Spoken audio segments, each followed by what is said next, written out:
Hi, this video is going to examine two-sample hypothesis testing when we are looking at a difference between means and assuming a large independent samples. So the idea here is that we'll be comparing two parameters from two populations. And so the null hypothesis is usually states there is no difference between the parameters, in this case the means, and the alternative is that there are differences between the means. So as before, when we make our hypothesis statements, we need to translate the claim into a mathematical expression, such as one of these shown here.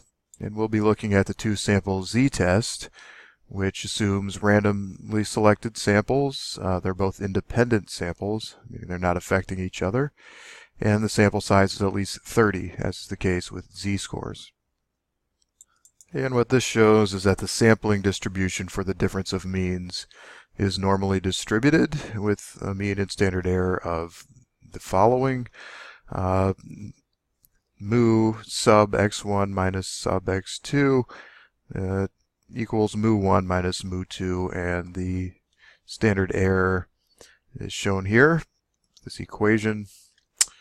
And here is our sampling distribution, shown as a curve here.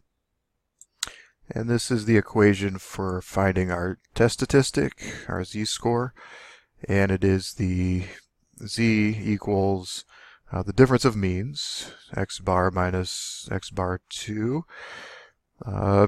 minus the difference of the population means, which usually comes from a claim, or sometimes we do have that information, over the standard deviation of the population. And that itself, shown here, the equation for that,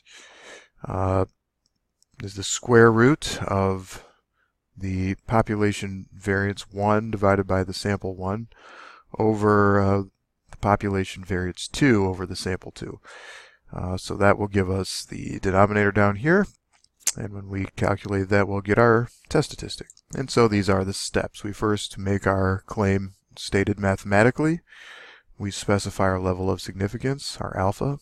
We sketch the sampling distribution and determine critical values, in this case using the z-score table. And then from that we determine our rejection regions.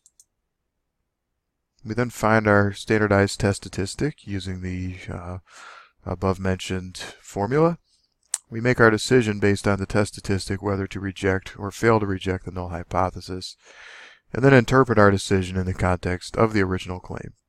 So we'll move on to an example here where we're going to be comparing the math scores from two different classes for the ACT. And here we have one sample of 49 with mean score 22.1, standard deviation of 4.8, and the other class has 44 with a mean score of 19.8 and standard deviation of 5.4. At an alpha 0.10 level, we're going to test the claim. And so the null hypothesis is that the first class is actually less than or equal to the second class. And the alternative is that the first class is more than the second class. So that is actually the claim, since as you read this, we're saying that class 1 scored better than class 2. And at the alpha 0.10 level, our cutoff value is 1.28. And to complete the calculation of our equation here, we need to find the standardized error using this formula from earlier. And when we do that, and we plug those numbers in, we get to 2.161, and that exceeds our cutoff, putting us in the rejection zone. We therefore reject the null. The first class was less than or equal to the second class in terms of math. There is enough evidence, therefore, at the 10% level to support the teacher's claim that her students score better on the ACT.